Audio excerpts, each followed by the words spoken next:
Bismillahirrahmanirrahim.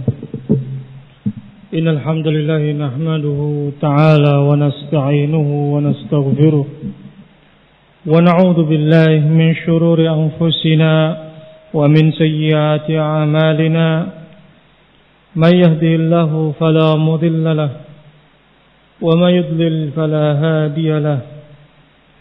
وأشهد أن لا إله إلا الله وحده لا شريك له وأشهد أن محمدا عبده ورسوله صلى الله عليه وعلى آله وسلم تسليما كثيرا. يا أيها الذين آمنوا اتقوا الله حق تقاته ولا تموتن إلا وأنتم مسلمون.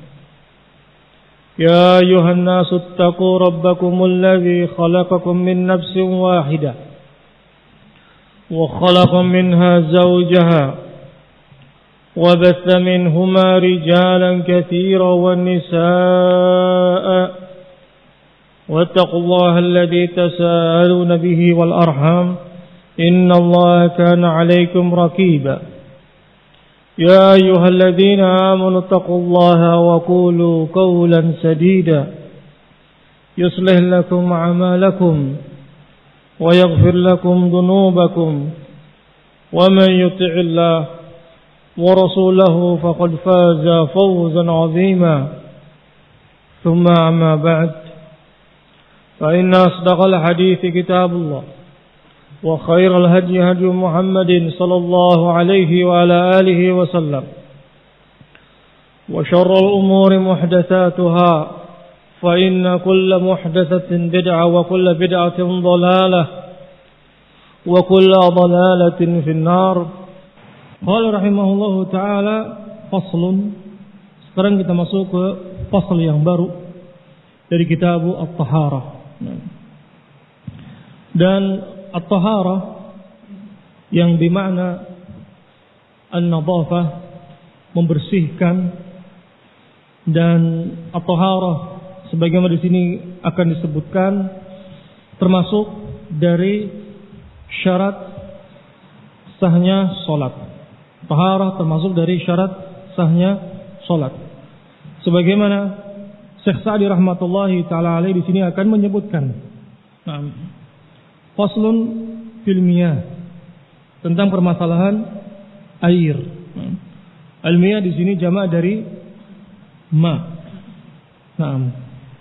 Dan didahulukan dari al-miyah di sini yaitu ma, karena ini adalah merupakan asal dari bersuci dengan menggunakan air.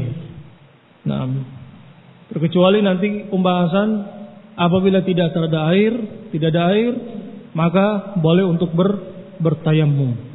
Akan tetapi hukum asal seseorang ketika ada air, maka wajib bagi dia untuk memakai air. Dengan ini Syekh Sa'di rahimahullahu taala beliau memulai dengan permasalahan tentang air. Faslun fil miyah. Qala rahimahullahu ta'ala wa amma as-salah falaha syurutun taqaddamu 'alaiha. Berkata Syekh Sa'di rahmatullahi ta'ala alaih, wa amma as-salah, dan sedangkan salat, falaha syurutun, bahwa salat mempunyai syarat. Taqaddamu 'alaiha, yang dimana syarat ini harus dilakukan terlebih dahulu, yaitu yang mendahului dari salat. Minha, yang diantaranya yaitu yang pertama at-taharah. At-taharah di sini termasuk dari syarat dari sahnya salat. Dan tidak sah salat seseorang apabila dia tidak dalam keadaan at-taharah. Sebagaimana nanti hadis yang nanti kita akan sebutkan. Qala Syekh Sa'di rahmatullahi taala alaih, faminha at-taharah. At-taharah kama qala An-Nabi sallallahu alaihi wa ala alihi wasallam la yaqbalullah salatan bighairi tahur.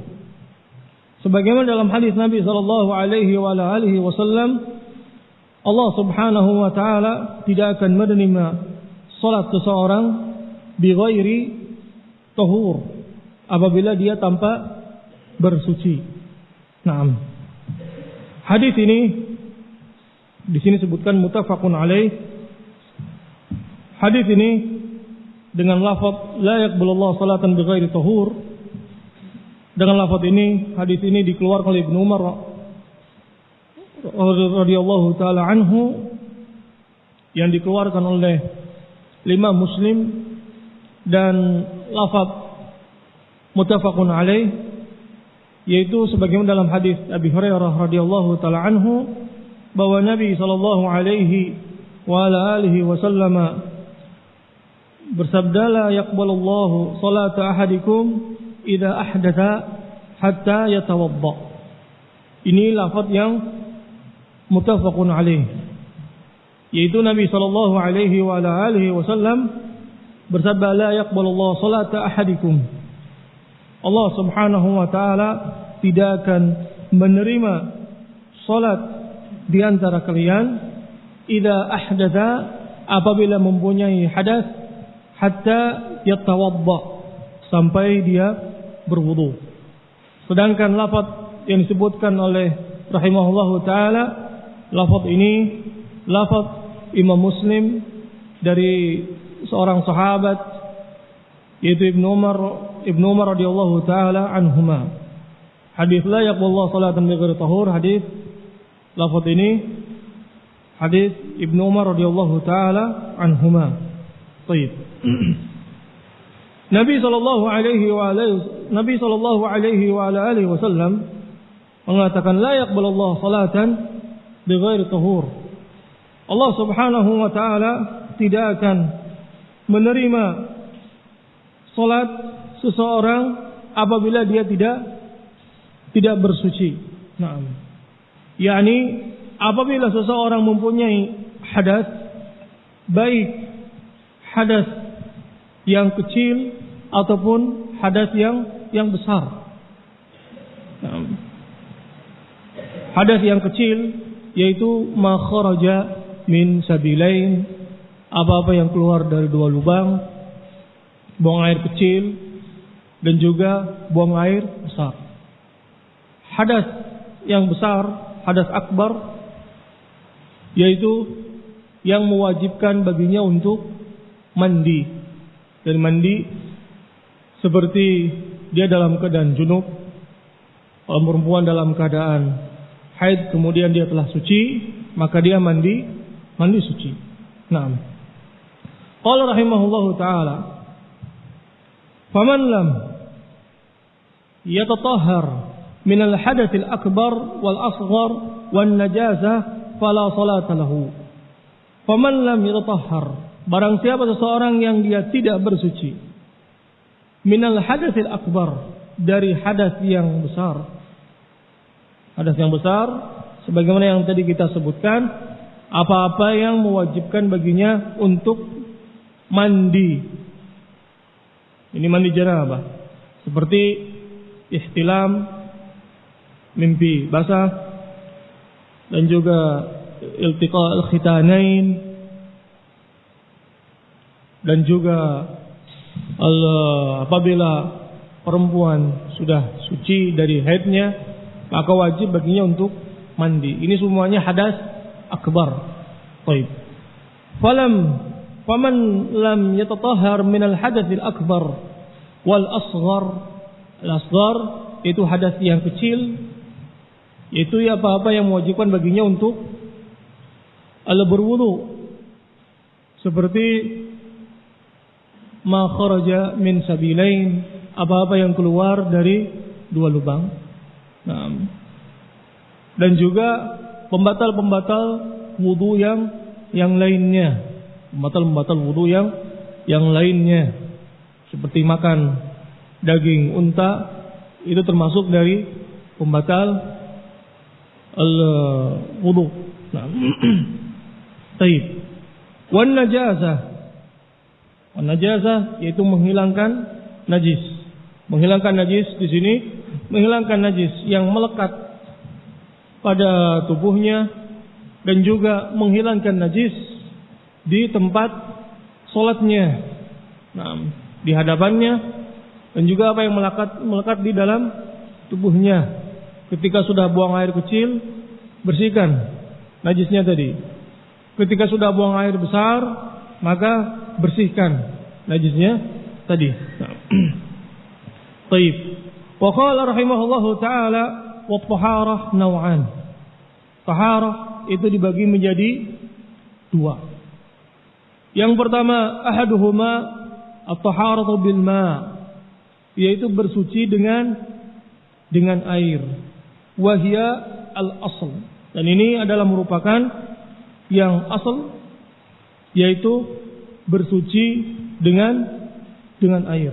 Nah, karena di sana nanti kita akan sebutkan ada taharah yang kedua, yaitu apabila di sana tidak ada air, yaitu dengan bertayammum. Sebagaimana nanti kita akan sebutkan. Wa qala rahimahullahu taala wa kullu ma'in nazala minas sama' aw naba'a minal ard fa huwa tahurun. Berkata Syekh Sa'di rahmatullahi taala alaih, fa kullu ma'in, dan setiap air, nazala minas sama', air yang turun dari langit, ini air hujan, aw naba'a minal ard, atau air yang keluar dari bumi, fa huwa tahurun, maka air itu air suci, bisa untuk mensucikan. Nah, air yang turun dari langit, air hujan, sebagaimana firman Allah Subhanahu wa taala, wa yunazzilu 'alaikum minas sama'i ma'an liyutahhirukum bih. Allah Subhanahu wa taala berfirman dalam surat Al-Anfal, wa yunazzilu 'alaikum minas sama', dan diturunkan 'alaikum untuk kalian, minas sama', dari langit, ma'an, air, liyutahhirakum bihi, untuk mensucikan kalian. Dengan ini air hujan boleh untuk dipakai bersuci, untuk mandi janabah, dan juga untuk berwudu. Nah, karena air hujan suci. Nah, kemudian di sini disebutkan oleh Syekh Sa'di rahmatullahi taala alaih, au naba'a minal ard, atau air yang keluar dari bumi, yakni mata air, atau air pegunungan, atau air sumur. Air sumur bisa dipakai untuk bersuci. Mata air, nah, itu semuanya air bisa dipakai untuk bersuci yang keluar dari bumi. Fahuwa tahurun, maka air itu adalah air yang suci. Nah, qala Syekh Sa'di rahmatullahi taala alaih, liyutahhiru minal ahdath wal akhbath, yang dimana air yang turun dari langit dan juga air yang turun dari langit dan juga air yang keluar dari bumi, itu air yang bisa mensucikan dari hadas, baik hadas yang besar ataupun hadas yang kecil, wal akhbath, dan juga dari kotoran. yakni seseorang ketika sudah buang air kecil, sudah buang air besar, maka boleh baginya di dalam membersihkannya, bersihkan dengan air. Karena ini adalah merupakan al-asl. Nah, bisa untuk membersihkan kotoran. Nah, hal ini sebagaimana Nabi sallallahu alaihi wasallam di dalam hadis ketika seorang Arabi kencing di dalam masjid, kemudian Nabi sallallahu alaihi wasallam memerintahkan sahabatnya untuk mengambil seember air. kemudian dituangkan air tadi untuk membersihkan kotoran si A'rabi tadi. Ini juga dalil menunjukkan bahwa dengan air itu bisa membersihkan kotoran-kotoran. Naam. Wa qala rahimahullahu taala walau taghayyara launuhu aw ta'muhu aw rihuhu bi syai'in tahir. Walau taghayyara launuhu, walaupun berubah dari warnanya atau berubah dari rasanya atau berubah dari baunya, bisyai'in tahir, dengan sesuatu yang suci, dengan sesuatu yang suci. Sebagaimana di dalam hadis Nabi sallallahu alaihi wasallam, Nabi SAW mengatakan, innal ma tahurun la yunajjisuhu syai'. Nabi sallallahu alaihi wasallam mengatakan, innal ma tahurun, sesungguhnya air itu suci, la yunajjisuhu syai', tidak menajiskannya sesuatu apapun. Rawahu Ahlus Sunan wa huwa sahih. Hadis ini sanadnya sahih, disahihkan oleh Syekh Albani rahimahullahu taala kama fi al-Irwa, dari hadis Abi Sa'id Al-Khudri radhiyallahu taala anhu. Siapa namanya Abu Sa'id Al-Khudri? Siapa namanya? Mana waktu khutbah sebutkan? Waktu khutbah disebutkan Abu Sa'id. Siapa namanya? Sa'ad Ibnu Malik Ibnu Sinan. Innal ma'a tahurun la yunajjisuhu syai'. Sesungguhnya air itu suci. La yunajjisuhu syai', tidak menajiskannya sesuatu apapun. Dalam hadis ini menunjukkan bahwa apabila air itu kejatuhan sesuatu yang suci, maka air itu tidak najis, walaupun di sana berubah baunya, rasanya ataupun warnanya. Berbeda dengan apabila kejatuhan sesuatu yang najis. Nah, contoh misalkan ketika seseorang berada di sungai, mungkin air sungai berbeda dengan air sumur yang bening, air hujan yang bening. Air sungai di sana rada keruh. Nah, keruhnya di sini bukan dikarenakan sesuatu yang najis. Yang pertama, air sungai jumlahnya banyak.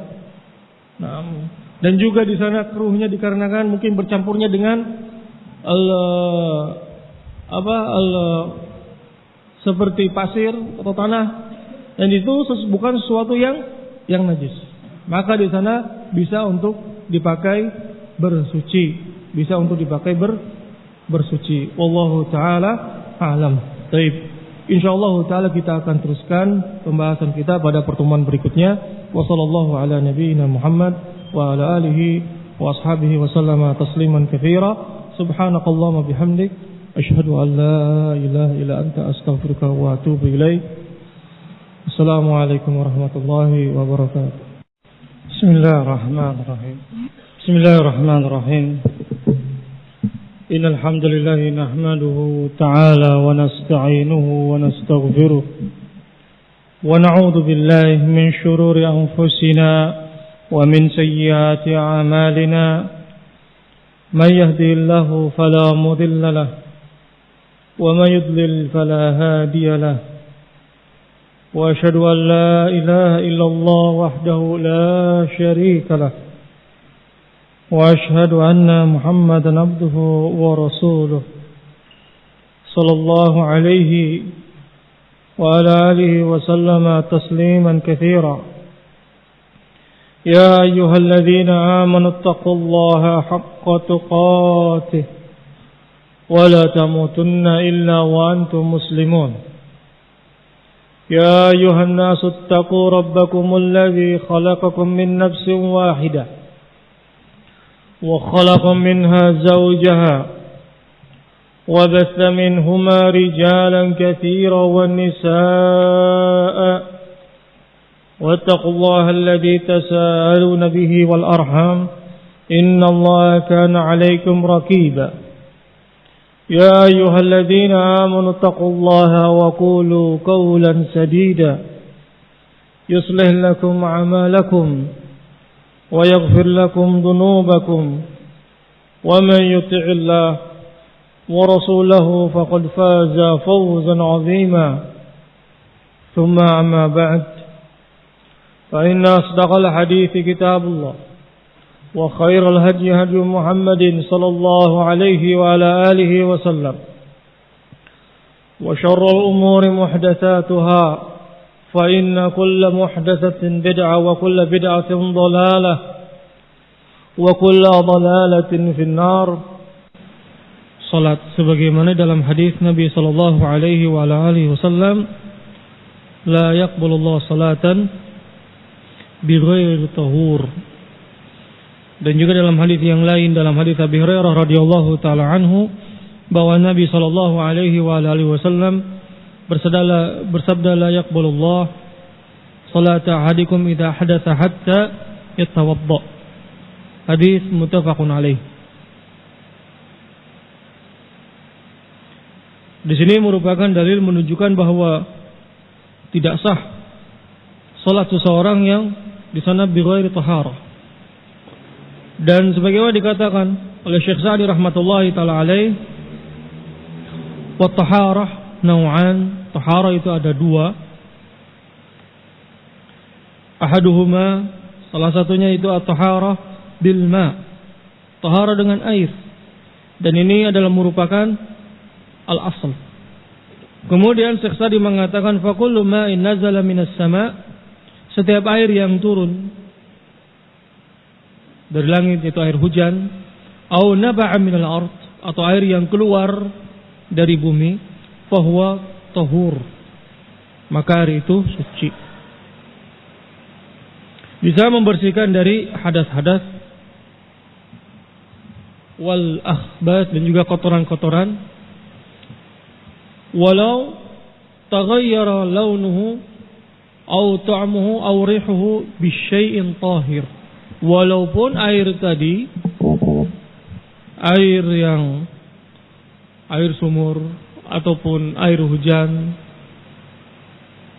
di sana berubah dari warna, rasa, bau dengan sesuatu yang tahir, sesuatu yang suci, selama nama air itu masih ada. Selama nama air itu masih ada. Nah, sebagaimana kita mengetahui bahwa air laut asin, dan Nabi sallallahu alaihi wasallam memperbolehkan seseorang untuk taharah dengan air laut. Dan apabila kejatuhan sesuatu yang tahir, yang suci, selama nama air tadi masih ada, maka diperbolehkan untuk bersuci. Selama nama air di sini, yakni misalkan air seember yang ketetesan sedikit oleh minyak wangi, misalkan sedikit, atau ketetesan sesuatu yang tahir, kopi tapi sedikit, teh tapi sedikit, nama airnya masih ada. Karena ketika dia ketetesan kopi sedikit tapi ya, kita tidak akan mengatakan bahwa yang diember itu kopi. Yang diember itu kopi. Kenapa? Karena kejatuhan sedikit dari kopi tadi, dan nama airnya masih ada. Nama airnya masih ada. Maka diperbolehkan untuk bersuci. Berbeda dengan apabila nama airnya sudah tidak ada. Contoh misalkan air segelas ini, dia sudah kemasukan kopi 2 sendok. Nah, kopi 2 sendok. Nah, kopi itu suci. Nah, ketika air di sini, karena airnya sedikit, segelas, kemasukan 2 sendok. Nama airnya masih ada tidak? Maksudnya ini air yang yang bisa dipakai untuk bersuci. Nama airnya sudah hilang dengan ganti namanya kopi. Nah, kopi itu suci, tapi tidak bisa mensucikan.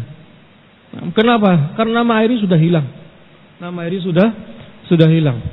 Sehingga tidak boleh seseorang berwudu dengan ada kopi 1 gelas, dia pakai untuk berwudu. Najis. Walaupun di situ tidak najis. Kenapa? Karena nama airnya sudah hilang. Namanya sudah hilang. Sehingga orang mengatakan ini kopi. Ini kopi. Berbeda dengan air yang 1 ember, hanya kemasukan sedikit saja. Kemasukan sedikit. Sehingga di sana walaupun ada perubahan tapi sedikit, dan nama airnya masih ada. Kenapa? Karena hanya kejutan sedikit, airnya banyak. Sehingga diperbolehkan bagi dia untuk bersuci. Nah, kalau misalkan kopinya air 1 ember,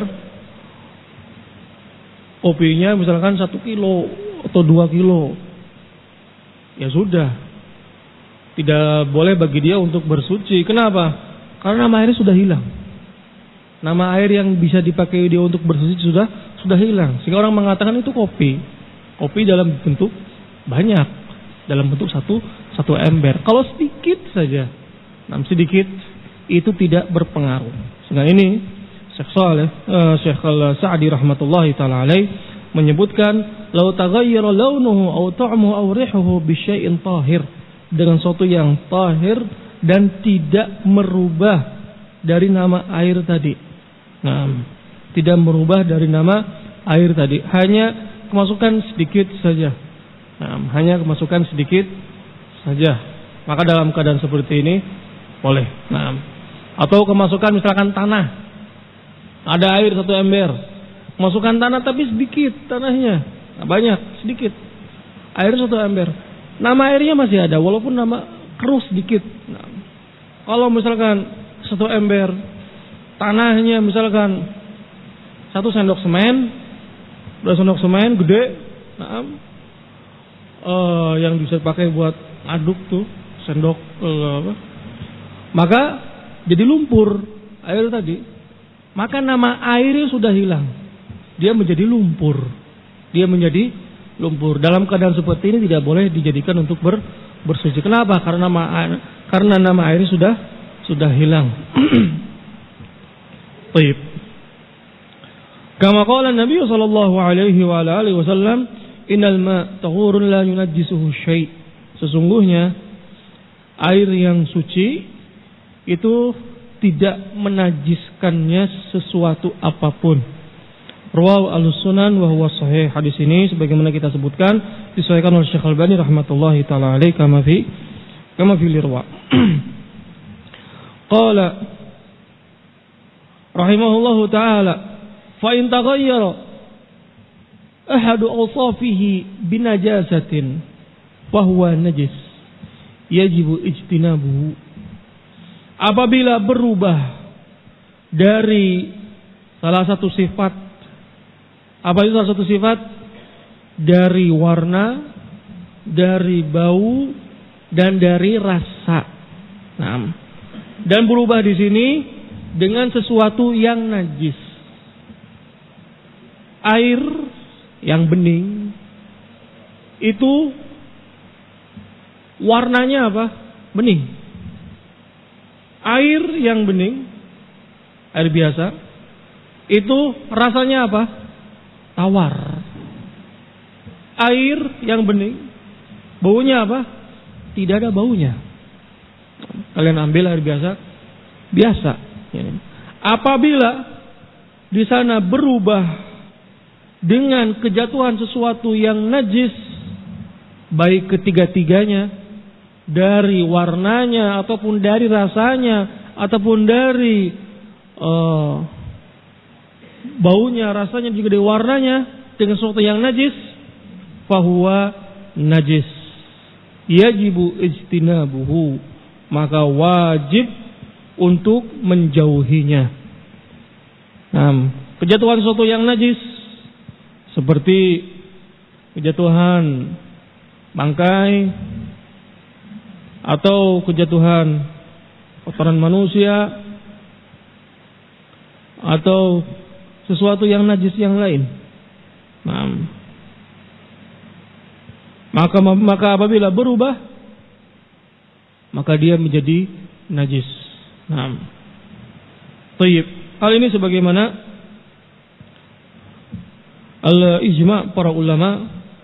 Ibnu Mundir mengatakan bahwa ijma' para ulama bahwa air yang sedikit ataupun air yang banyak, apabila kejatuhan terhadap sesuatu yang najis, maka berubah air tadi dari rasanya, dari warnanya, dari baunya, maka air itu menjadi najis. Tidak boleh seseorang berwudu dengan air tadi. Tidak boleh seseorang mandi dengan air tadi. Kenapa? Karena air tadi sudah berubah. Berubah dikarenakan kejatuhan sesuatu yang najis. Contoh misalkan kejatuhan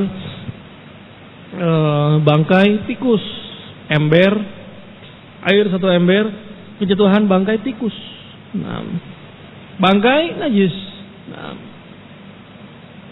Apabila tadi air yang di ember tadi berubah, maka tidak boleh seseorang untuk memakainya.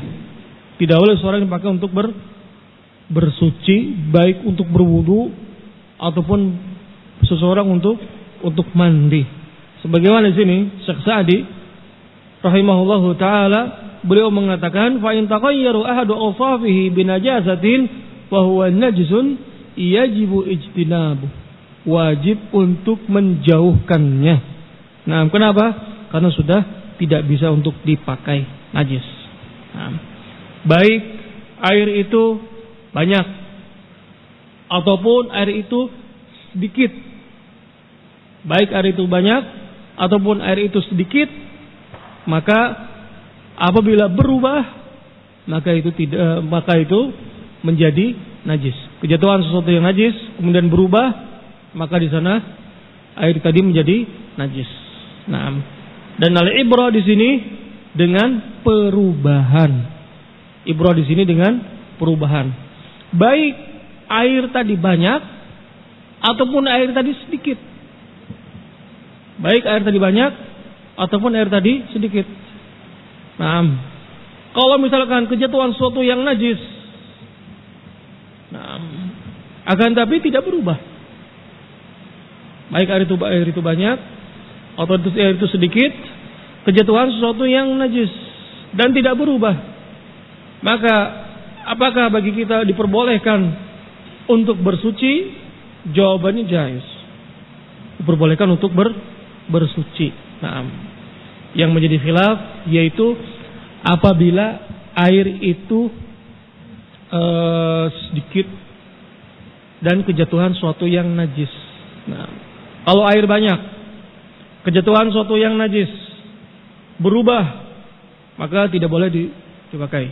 Air yang banyak, kejatuhan sesuatu yang najis, tidak berubah, maka diperbolehkan seseorang untuk bersuci. Kenapa? Karena tidak berubah.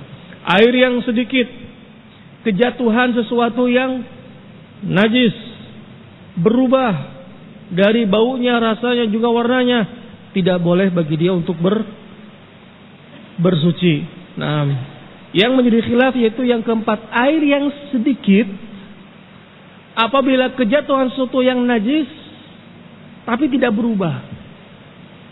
Air yang sedikit, kejatuhan sesuatu yang najis tapi tidak berubah. Ini yang khilaf di antara para ulama. Akan tapi yang rajih wallahu taala alam, sebagaimana dikatakan oleh Syekh Utsaimin rahmatullahi taala alaih, karena al-ibrah itu dengan perubahan, sehingga air sedikit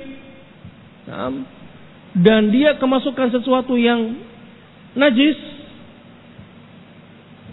selama di sana tidak berubah, maka diperbolehkan bagi seseorang untuk bersuci. Kenapa? Karena hukum asal air itu suci. Sebagaimana hadis yang kita sebutkan, innal ma tahurun la yunajjisuhu syai'. Sesungguhnya air itu suci. Tidak ada sesuatu yang menajiskan sesuatu apapun. Karena hukum asal air itu adalah suci. Selama tidak berubah. Kalau misalkan air itu berubah, maka tidak boleh seseorang untuk bersuci. Berubah di sini kemasukan sesuatu yang najis, berubah dari warnanya, berubah dari rasanya, berubah dari baunya. Maka apabila berubah, baik air itu banyak atau air itu sedikit, maka tidak boleh seseorang untuk bersuci. Naam. Qala rahimahullahu ta'ala, wal asl fil asya' at-taharah wal ibahah. Berkata Syekh Sa'di rahimahullahu ta'ala, wal asl fil asya' at-taharah. Hukum asal sesuatu itu adalah suci. Wal ibahah, dan hukum asal sesuatu adalah diperbolehkan. Nah, selama di sana kalau ada dalil yang melarang, maka tidak diperbolehkan. Akan tapi hukum asalnya al-ibahah. Begitu juga hukum asal sesuatu, air itu adalah suci. Nah, selama di sana tidak berubah. Baik.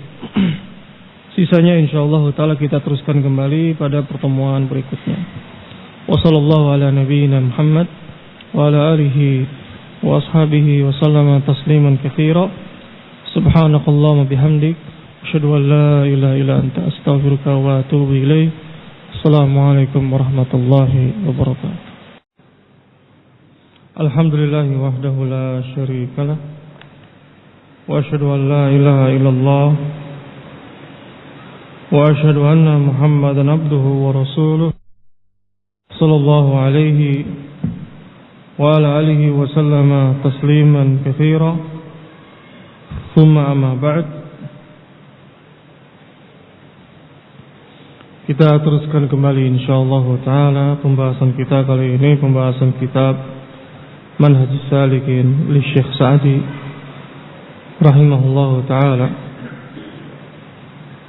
Kita masih dalam pembahasan tentang kitab Taharah. Dan yang terakhir yang kita bahas yaitu yang berkaitan tentang apabila berubah, ada perubahan pada air dari 3 perubahan, walaupun air itu banyak, seperti warnanya, baunya, rasanya, dikarenakan kemasukan sesuatu yang najis, maka yajibu ijtinabu, wajib untuk menjauhinya. Kemudian dikatakan oleh Syekh Sa'di rahmatullahi ta'ala alaih, wal asal fil asya' at-taharah wal ibahah. Asal pada sesuatu itu suci, dan juga asal sesuatu itu adalah merupakan al-ibahah, perbolehkan. Qala rahimahullahu ta'ala, fa idza syakka al-muslim fi najasati ma aw thawbin aw buq'ah aw ghairiha fa huwa tahir. Idza syak, apabila seseorang itu syak, ragu, seorang muslim ragu fi najasati ma, tentang najisnya air, au thawb, atau baju, au buq'ah, atau suatu tempat, au ghairiha, ataupun yang lainnya, fahuwa tahir, maka itu suci, tahir. Au tayaqqana at-taharah wa syakka fil hadath fahuwa tahir. Atau seseorang yang dia yakin dalam keadaan suci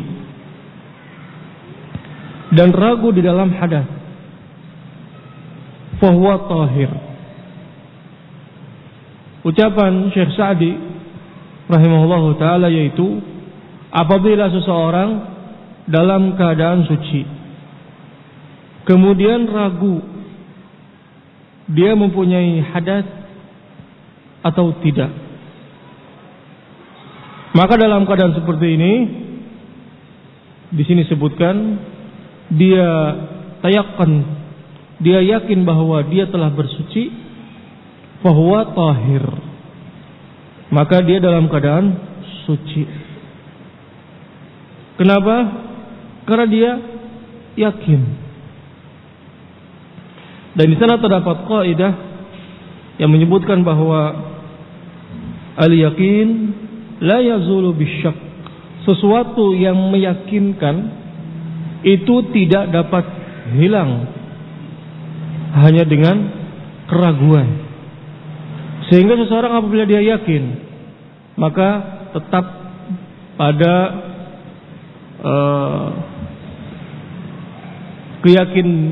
keyakinan dia bahwa dia dalam keadaan suci, dia dalam keadaan suci. Dan di sini disebutkan oleh Syekh Sa'di rahimahullahu taala dalam hadis Nabi sallallahu alaihi wa alihi wasallam, liqaulihi sallallahu alaihi wa alihi wasallam, fi rajul yukhayyalu ilaihi annahu yajidu syai' fi shalah. Seorang lelaki yang dimana dia berkhayal annahu yajidu fi syai', annahu yajidu syai' fi shalah. Dia mendapatkan sesuatu ketika salat. Kemudian Nabi mengatakan la yansharif, janganlah berpaling hatta yasma'a sautan aw yajida rihan. Janganlah berpaling sampai dia mendengar suara kentutnya, aw yajida rihan, atau dia mencium baunya. Hadis muttafaqun alaih. Hadis ini dari hadis Abdullah bin Zaid radhiyallahu taala anhu. Dalam hadis ini menunjukkan bahwa suatu keyakinan, sesuatu yang yakin itu tidak dapat hilang hanya dengan keraguan. Seseorang yang dia yakin dia punya wudu, maka keraguan yang berada dalam dirinya hilangkan, karena dia sudah yakin. Begitu juga seseorang yang ketika dalam salatnya dia kentut atau tidak, kentut atau tidak. Nabi mengatakan la yansharif, janganlah engkau berpaling sampai mendengar suara au yajida rihan, atau dia mencium baunya. Karena keluar angin itu ada dua, ada yang bunyi, ada yang tidak bunyi. Di sini yang bunyi sebagaimana Nabi mengatakan yasma'a sautan, dia mendengar suara. Au yajida rihan, tidak bunyi tapi tercium baunya. Tercium baunya. Kalau sudah terdengar berarti dia yakin dia punya hadas. Kalau dia mencium baunya berarti dia yakin dia punya hadas. Akan tetapi selama dia tidak ada sesuatu yang bisa, sesuatu yang dimana dia yakin masih dalam keadaan suci, maka yubna alal yakin. Dan kaidah ini sama sebagaimana pembahasan dalam yang lainnya, seperti sujud sahwi. Sujud sahwi itu ada seorang yang lebih dalam salatnya, ada yang kurang, ada yang ragu, Kalau dia misalkan ragu 2 atau 3 rakaat, ragu dia, tapi dia yakin bahwa dia 3 rakaat, yakin, maka ambil yang yakin tadi. Kenapa? Karena sebagaimana kaidah yang tadi kita sebutkan bahwa al-yakin la yazulu bisyak. Suatu keyakinan tidak dapat hilang dengan keraguan. Nah, berbeda dengan seseorang yang dimana dia saya tidak yakin ketika sholat, ketika dalam keadaan sholat saya tidak yakin 2 atau 3. Dalam keadaan seperti ini, ulama mengatakan ambil yang lebih kecil. Kenapa? Lebih selamat. Kenapa? Karena engkau tidak bisa mengambil mana yang lebih yakin. Mana yang lebih yakin. Dalam keadaan seperti ini disebutkan bahwa seseorang yang dalam keadaan suci dan dia yakin au tayaqqana taharah, dia yakin dalam keadaan suci, akan tapi di sana ada keraguan, maka yubna alal yakin, dia dalam keadaan suci. Nah, dia dalam keadaan suci. Allah rahimahullahu taala babul aniyah. Sekarang kita masuk ke bab yang baru, yaitu babul aniyah. Al-aniyah jama' dari ina, yaitu wadah-wadah, awani, wadah-wadah, yang dimana wadah di sini dimasukkan oleh Syekh Sa'di rahmatullahi taala alaih, karena seseorang ketika dia berwudu dia membutuhkan wadah. Nah, dia membutuhkan wadah. Nah, dan di sana ada wadah-wadah yang dilarang. Dilarang seperti wadah yang terbuat dari emas dan wadah yang terbuat dari perak yang sebagaimana nanti kita akan sebutkan. Nah, baik. Thariqah ini ditulis juga, thariqah ini mengambil dari thariqahnya Al-Hafidh Ibnu Hajar rahmatullahi taala alaih, yang dimana dalam kitabnya Bulughul Maram beliau memasukkan babul aniyah dalam pembahasan kitab At-Taharah. Dan sebagian para ulama mereka memasukkan bab aniyah di sini pada bab makanan dan minuman. Makanan dan minuman. Nah, sebagaimana pembahasan-pembahasan yang dulu kita telah bahas dalam kitab Durrul Bahiyah lil Imam Syaukani rahimahullahu taala. Sedangkan Syekh Sa'di rahimahullahu taala di sini memasukkan dalam kitab Taharah, dan dimasukkan di sini karena seseorang berwudu perlu wadah. Nah, kalau kita sekarang seperti gayung, ember, bak mandi dan sebagainya yang bisa menampung air. Taib. Qala rahimahullahu taala wa jami'ul awani mubahah. Semua wadah itu mubah, diperbolehkan seseorang untuk memakainya. Nah, sebagaimana firman Allah Subhanahu wa taala,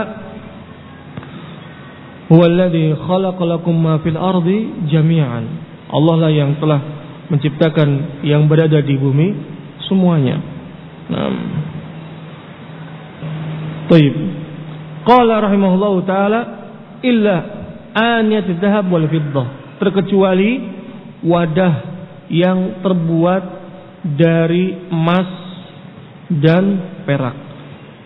Wa ma fihi syai' minhuma, dan juga apa yang di sana ada campuran dari emas atau campuran dari perak, illal yasir, kecuali sedikit, minal fiddah lil hajah, kecuali sedikit, yakni dari fiddah, dari perak, lil hajah, karena suatu keperluan, ini untuk menambal, bahwa jaiz sebagaimana yang telah dilakukan oleh Nabi sallallahu alaihi wasallam. Baik.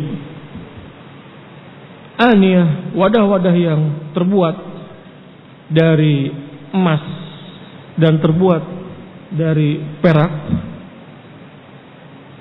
yang dimana seseorang makan dan minum dari emas dan perak, di sana terdapat ancaman yang keras. Dan larangan di sini ada beberapa illah, yang diantaranya yaitu wasilah menuju wasilah seseorang yang dimana dia ada rasa kesombongan, timbul rasa kesombongan, yang dimana seseorang misalkan gelasnya terbuat dari emas, merasa bangga, timbul rasa kesombongan di sini. Dengan ini dilarang oleh Nabi Shallallahu Alaihi Wasallam. Dan juga sebab yang lain bahwa al-aniyah zahab wal fiddah, larangan di sini yaitu apabila seseorang makan dan minum dari wadah yang terbuat dari emas dan perak, itu tasyabbuh dengan orang-orang kufar. Tasyabbuh dengan orang-orang kufar. Dengan ini Nabi Shallallahu Alaihi Wasallam melarang seseorang untuk tasyabbuh dengan orang-orang kufar. Man tasyabbaha biqaumin fahuwa minhum. Barang siapa yang bertasyabbuh, menyerupai dengan suatu kaum, fahuwa minhum, maka dia termasuk dari kaum tadi. Naam. Baik. Larangan seseorang yang makan dan minum dari wadah yang terbuat dari emas dan perak, sebagaimana dalam hadis Nabi Shallallahu Alaihi Wasallam. Di sini disebutkan oleh Syekh Sa'di rahimahullahu taala, la tashrabu fi aniyati dhahab wal fiddah wa la taqulu fi sihafiha fa inna lahum fid dunya wa lakum fil akhirah. Hadis ini muttafaqun alaih, dari hadis Hudzaifah ibn Yaman radhiyallahu taala anhuma. Nabi sallallahu alaihi wasallam mengatakan, la tashrabu, janganlah kalian makan fi aniyati dhahab wal fiddah, pada wadah-wadah yang terbuat dari emas dan perak. La tashrabu di sini ini larangan umum, baik untuk kaum lelaki ataupun kaum wanita, sama. Emas diperbolehkan untuk kaum wanita untuk dipakai menjadi gelang, cincin, kalung, anting, jais. Sedangkan mempergunakan emas untuk wadah, sendok, centong, ataupun panci, ataupun gelas, piring, pakai wadah makan dan minum, ini dilarang. Dan larangan di sini umum untuk laki-laki dan juga untuk wanita. Dengan ini Nabi sallallahu alaihi wasallam mengatakan, la tashrabu fi aniyati dhahab wal fiddah wa la ta'kulu fi sihafiha, dan janganlah kalian makan di wadah yang terbuat dari emas dan perak. Fa inna lahum fid dunya wa lakum fil akhirah.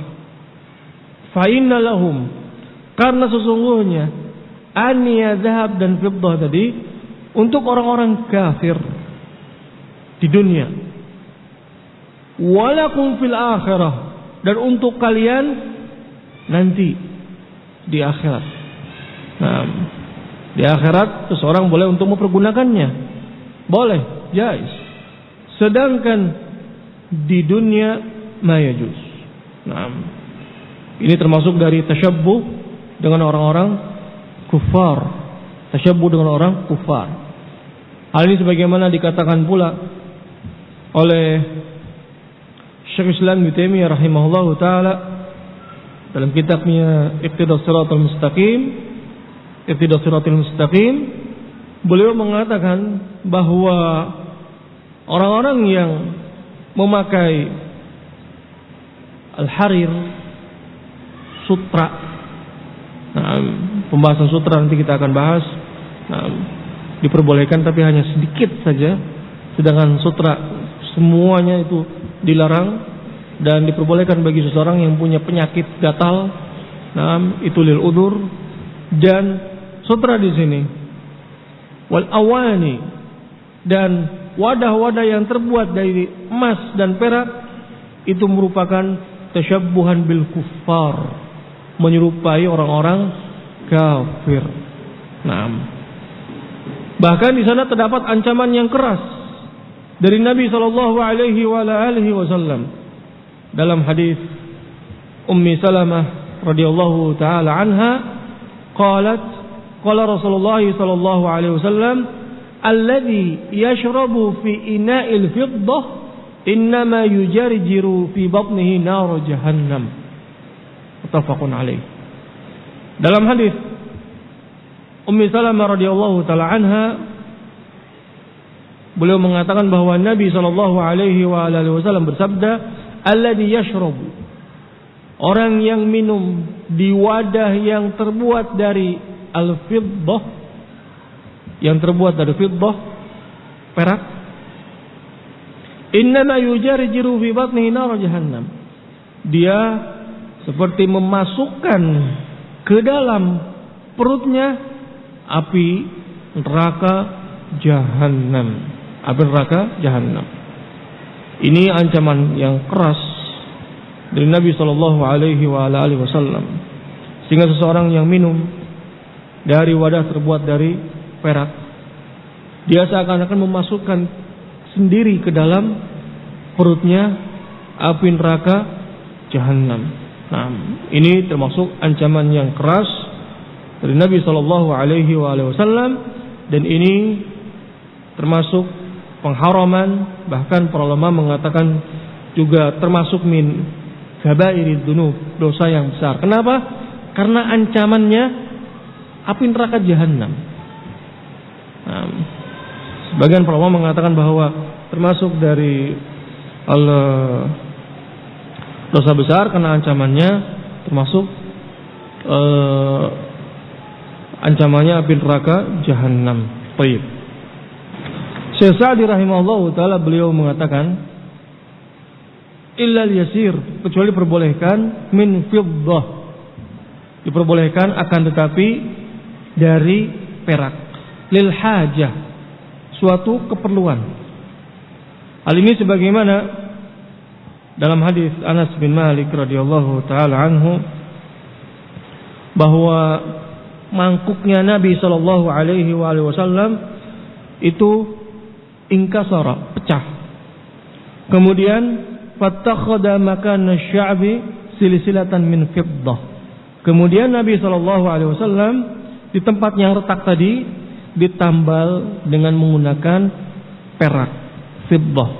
Nah, dengan ini bahwa sebagaimana dikatakan oleh Syekh Sa'di, ilal yasir, kalau sedikit diperbolehkan, dan itu terbuat dari, yang diperbolehkan adalah fiddah, bukan emas tapi fiddah, perak, dan itu juga lil hajah, lil hajah, suatu keperluan, agar yang retak tadi yakni tidak semakin banyak dan wadah tadi masih bisa digunakan sebagaimana yang telah dilakukan oleh Nabi sallallahu alaihi wasallam.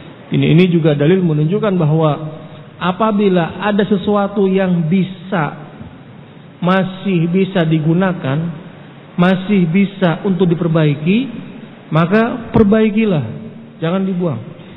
Karena Nabi SAW ketika wadahnya itu retak, beliau menambalnya dengan perak. Nah, beliau tidak membuangnya.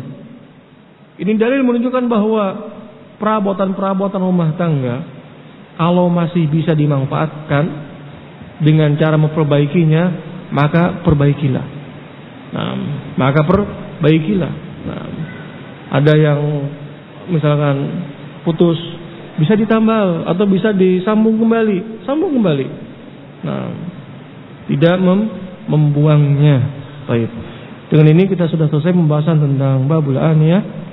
Insyaallah kita teruskan kembali pembahasan kita pada pertemuan berikutnya. Wa sallallahu ala nabiyyina Muhammad wa ala alihi wa ashabihi wa sallama tasliman katsira. Assalamualaikum warahmatullahi wabarakatuh.